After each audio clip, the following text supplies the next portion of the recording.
Hoje em dia, muito se discute se é ou não permitido que a mulher use véu dentro da igreja. Porém, a pergunta correta acerca do uso do véu seria: é ainda obrigatório para a mulher o uso do véu dentro da igreja? Esta sempre foi a disciplina da igreja, atestada ao longo de 2000 anos.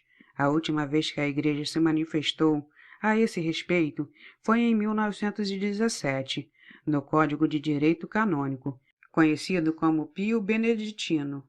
O Cânon 1262 diz que os varões na igreja ou fora da igreja, enquanto assistem os sagrados ritos, estejam com a cabeça descoberta, a não ser que os legítimos costumes dos povos ou circunstâncias peçam diversamente. Quanto aos costumes, é possível citar os bispos que usam mitra, ou os padres que usam o barrete, e enquanto as circunstâncias poderiam ser citadas as celebrações ao ar livre, sob um sol causticante, ou ainda sob a chuva. Neste caso, permitia-se a cabeça coberta para homens. As mulheres, por sua vez, estejam com a cabeça coberta e vestidas modestamente, especialmente quando se aproximam da mesa do Senhor. É o que diz o mesmo código. O uso do véu para as mulheres sempre foi uma obrigação unânime ao longo dos séculos. Escritos dos santos padres já dão notícias destas disciplinas e a própria Sagrada Escritura. Essa tradição continuou ao longo de toda a Idade Média. Nos escritos de Santo Agostinho, ainda que ele não tenha se manifestado enfaticamente sobre o tema. Recentemente nasceu a ideia de que o uso do véu estaria ligado à cultura do local e que poderia ser deixado de lado, já que não está enraizado na natureza humana, mas seria tão somente uma circunstância cultural, descartável. Seja como for, atualmente não exige a obrigação canônica do uso do véu. O Código de Direito Canônico, reformado por João Paulo II, não traz o cânon mencionado.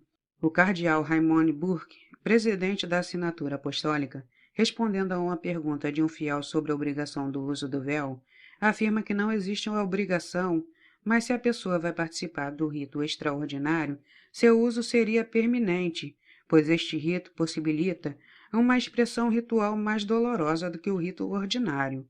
A raiz teológica do uso piedoso do véu está na primeira carta de São Paulo aos Coríntios, no capítulo 2, versículo 2 a 16. São Paulo fala claramente sobre a obrigação do véu, e o que se nota no restante do texto é que nem toda a sua argumentação, São Paulo sempre relaciona a cobertura da cabeça da mulher com a glória. A própria natureza não vos ensina que para o homem é vergonhoso deixar o cabelo crescer, ao passo que para a mulher é honroso ter os cabelos compridos. Versículo 14 ao 15. Neste trecho, São Paulo demonstra que não se trata apenas de um algo cultural, mas de algo natural. É o próprio do feminino e a elegância, a busca da expressão da beleza interior pelo cuidado e zelo, com a aparência exterior. Da mesma forma, é tipicamente feminino o cuidado com os cabelos. Diante disso, a mulher cobrir sua cabeça no momento dar glória a Deus e esconder a sua própria reverenciando aquele que merece toda a glória.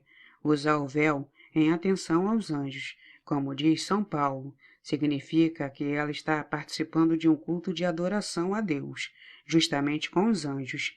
Todas as criaturas, homens, mulheres e os anjos, se prostram diante de Deus para adorá-lo.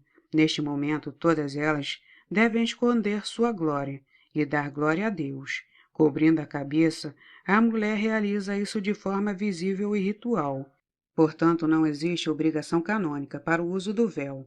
O que existe é uma longa tradição que insere a mulher num espírito de ritualidade e adoração, fazendo com que diante de Deus ela esconda sua própria beleza e a própria glória, para dar glória à beleza de Deus. De forma prática, o uso do véu requer prudência. Sobre ele recai a pecha de ser obsoleto, tradicionalista, contrário à dignidade da mulher. Mas, embora seja justamente o contrário, é importante que a pessoa haja com prudência, principalmente se exercer, na paróquia, alguma função, como ministra extraordinária, catequista e etc. Não se deve pôr em risco a oportunidade de prestar um grande serviço a Cristo. Contudo, se a pessoa não está enganjada e sente o desejo de usar o véu, que seja corajosa e use, ainda que sozinha. Em muitos casos semelhantes, o que se viu foi que outras mulheres se interessaram por essa piedade. Após a devida instrução, passaram a praticá-la.